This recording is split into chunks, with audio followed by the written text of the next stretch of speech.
সংসদে মহিলা সংবিধান সংশোধনী বিলের বিরোধিতার প্রতিবাদে শিলচরে কাছাড় জেলা বিজেপির ধিক্কার মিছিল। মহিলাদের অধিকারী প্রশ্নে কংগ্রেস ও বিরোধী জোটের নেতিবাচক ভূমিকার প্রতিবাদে রাহুল গান্ধীর পুষ্পতলিকা দাহ।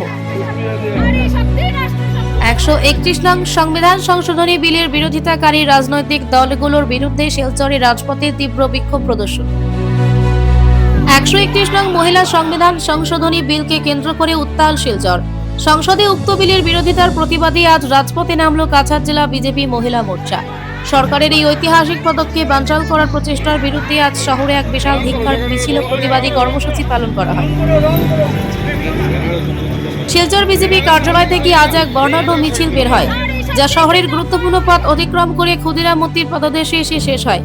মিছিল থেকে কংগ্রেসের নেতৃত্বাধীন বিরোধী জোটের বিরুদ্ধে তীব্র ক্ষোভ উগরে দেন আন্দোলনকারীরা। মিছিল চলাকালীন কংগ্রেস মুর্দাবাদ, বিরোধী ঐক্য মুর্দাবাদ এবং মমতা ব্যানার্জি হাই হাই স্লোগানে উত্তাল হয়ে ওঠে শিলচরের রাজপথ। বিশেষ করে রাহুল গান্ধী ও সুস্মিতা দেবের ভূমিকার তীব্র সমালোচনা করে বিক্ষোভ প্রদর্শন করেন বিজেপি কর্মীরা। পরিশেষে ক্ষোভের বহিঃপ্রকাশ হিসেবে রাহুল গান্ধীর পুষ্পতলিকা দাহ করা হয়। গতকালকে ভারতবর্ষের রাজনীতিতে আপনারা দেখতে পেয়েছেন যে কংগ্রেস এবং তৃণমূল কংগ্রেস সঙ্গে অন্যান্য দল যারা মহিলার সঙ্গে যে বিশ্বাসঘাতকতা করেছে, যেটা নরেন্দ্র মোদীজি চেয়েছিলেন যে শুধু মহিলারা শুধু পঞ্চায়েত লেভেল এইখানে থাকা নয়, যে সংসদ পর্যন্ত যাতে মহিলাদের প্রতিনিধি থাকতে পারে, অ্যাসেম্বলিতে থাকতে পারে, কারণ অ্যাসেম্বলি এবং সংসদ আইন তৈরি করে, সেই জায়গায় মহিলাদের প্রতিনিধি খুব প্রয়োজন ছিল।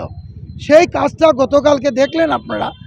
আমাদের মাননীয় প্রধানমন্ত্রীজি যেভাবে বিলটা এনেছিলেন, যে ভারতবর্ষের প্রায় 130টা সংসদ আছে, যেখানে 40 লাখ, 30 লাখ, 20 লাখের উপরে জনগণ আছে, আর এটার প্রমাণ কংগ্রেস আগামী দিনে পাবে।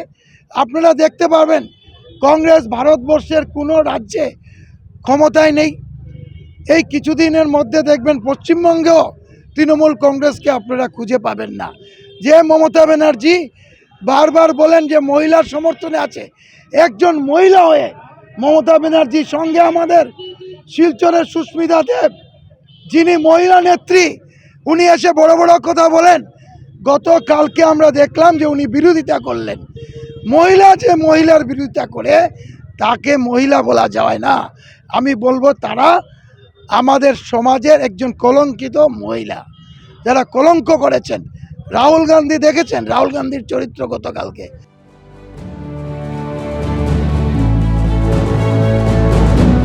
এদিনের প্রতিবাদী কর্মসূচিতে নেতৃত্ব দেন কাছাড় জেলা মহিলা মোর্চার সভানেত্রী সুস্মিতা পুরকায়স্থ।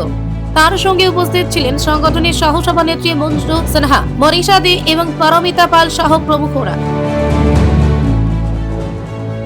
কাছাড় জেলা মহিলা মোর্চার ব্যবস্থাপনায় আজকের এই বিক্ষোভ মিছিল। আমরা যে বিক্ষোভ মিছিলে সবাই সমবেত হয়েছি, সেটার মূল কারণ হলো 131তম সংবিধান, যেটা আমাদের নারীর যেটা বিল পাশ করতে ছিল, সেটার বিরোধিতা করেছে আমাদের কংগ্রেস তথা বিভিন্ন রাজনৈতিক দল। সংবিধান সংশোধনী বিল 131তম, সেটাকে অবমাননা করা হয়েছে এবং কংগ্রেস থেকে আরম্ভ করে কংগ্রেসের যে ওদের মাথায় ধুস পড়েছে বোঝাই গেছে। কারণ আমরা দেখেছি যে 1971 ইংরাজিতে যখন আমাদের ভারতবর্ষের জনগণের সংখ্যা ছিল 50 কোটি, 50 কোটি, এখন হয়ে গেছে 140 কোটি। তো এটা তো আমাদের বাড়তেই হবে না। 543টা সিট আছে আমাদের লোকসভায়, সেটা কথা ছিল এখন যে বিলটা পাশ হলে এটা 850টা হবে। কিন্তু কংগ্রেস যে কীভাবে বিরোধিতা করেছে, সেটা মোদির বিরোধিতা করতে করতে ওদের মাথা নষ্ট হয়ে গেছে। ওরা বুঝতেই পারতেছে না যে মোদিজিকে ওরা বিরোধিতা করতে করতে যে নিজের সর্বনাশ এনেছে, দেশের সর্বনাশ করছে। এরা যে বিরোধী করছে, কার বিরোধিতা করছে? দেশের করছে। কংগ্রেস জানে যে ওদের এক প্রিয়াঙ্কা গান্ধী আর সোনিয়া গান্ধী, তাছাড়া ওরা অন্য কোনো মহিলাকে আর এগিয়ে দিয়ে চাইছে না। এই ঘটনাকে কেন্দ্র করে শিলচরের রাজনৈতিক মহলে ব্যাপক চাঞ্চল্য ছড়িয়ে পড়েছে। বিরোধীদের এই অবস্থান আগামী দিনে আরো বড় আন্দোলনের রূপ নিতে পারে বলে মনে করছেন রাজনৈতিক পর্যবেক্ষক মহল। ব্যুরো রিপোর্ট, উদারবন 24x7।